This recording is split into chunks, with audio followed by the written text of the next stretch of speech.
السلام علیکم ورحمۃ اللہ وبرکاته.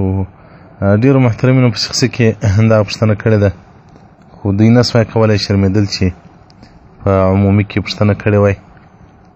نو موږ مجبور یو که شرمېږو که نه شرمېږو جواب ورکوو. د عزل په باره کې عزل دې ته وایي چې سړی د خپلې ښځې سره جماع وکړي، نو چې کوم وخت دی معذوره کېږي هغه اوبه له ده څخه وځي د باندې هغه اوبه توی کړي. نو بعضې پوښتنه وکوله چې مثلا دا د اولاد په خاطر، نو ښځه چې هر کله اولاد راوړي نو ډېر مشکلات او ډېر تکالیف وي. بعضې د نورو عذرو په خاطر باندې چې مثلا نه غواړي چې اولادونه یې ډېر سي، نه غواړي چې ښځه یې له کاره وځي. نو داسې عمل کول د شریعت له نظره څخه څنګه دی؟ محترمه، مرقات جلد شپږم صفحه 314 کتاب نکاح حدیث رقم 3115 کې وایي رسول الله صلی الله علیه وسلم ته یو صحابي راغلی، زما یو مینځه ده، زما خدمت کوي، خو زه نه غواړم چې دا دې برال بسي.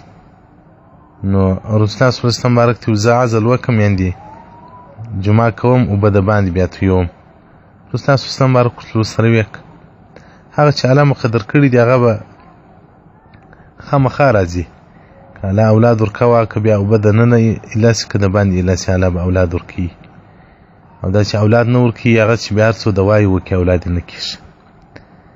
او دغه رنګه وایي دا بیا سید خضر رضی څخه روایت دی، عمر د رسول الله صلی الله علیه وسلم بارک سره په غزوه د بني مصطلق کې و، نو موږ مینځان یې تکیه کړلې.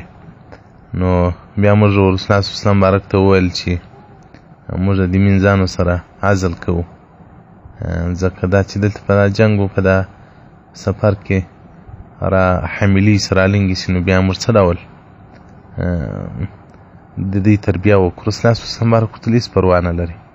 حدیث رقم 3180 مرقات جلد شپږم صفحه 315 کتاب نکاح. او دغه رنګه د ابي سعید خدري رضی الله څخه روایت حدیث رقم 3017 چې سئل رسول الله صلی الله علیه وسلم عن العزل، رسول الله صلی الله علیه وسلم پوښتنه وسول چې د عزل څنګه دی چې سړی له ښځې سره کوي. رسول الله صلی الله علیه وسلم بارک ورته پروا نه لري. او دغه رنګه رسول الله صلی الله علیه وسلم بارک ته یو سړی رالی د سعد بن ابي وقاص رضی الله څخه روایت حدیث رقم 3018 چې رسول الله صلی الله علیه وسلم ته وویل چې اني اعزل عن امرأتي، زه د خپلې ښځې سره عزل کوم. رسول الله صلی الله علیه وسلم بارک ورته ولې کوې؟ فقال رجل، سړي ورته وویل زه پر د خپل اولاد باندې شفقت کوم، نو چې دا یو شیدې خوري او دا بل هغه دستي پسې راسي نو باره تاوان کوي، نو ځکه په دغه وجه باندې نو رسول الله صلی الله علیه وسلم ترخیص و اجازه ورکړه.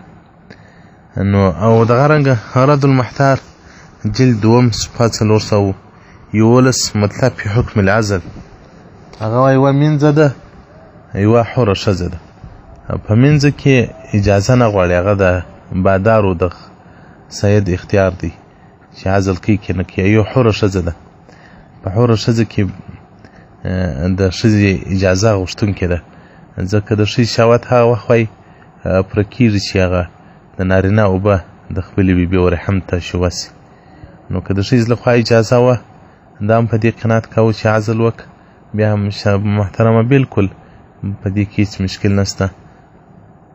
که سړی خپلې اوبه د باندې توی کړي، دغه رنګه په القدیر په تواهندې دې ته مفصل بحث ورکړی دی. نو په دین کې شرم نشته، په دین کې شرم یې شبیه حیاګلوي ده.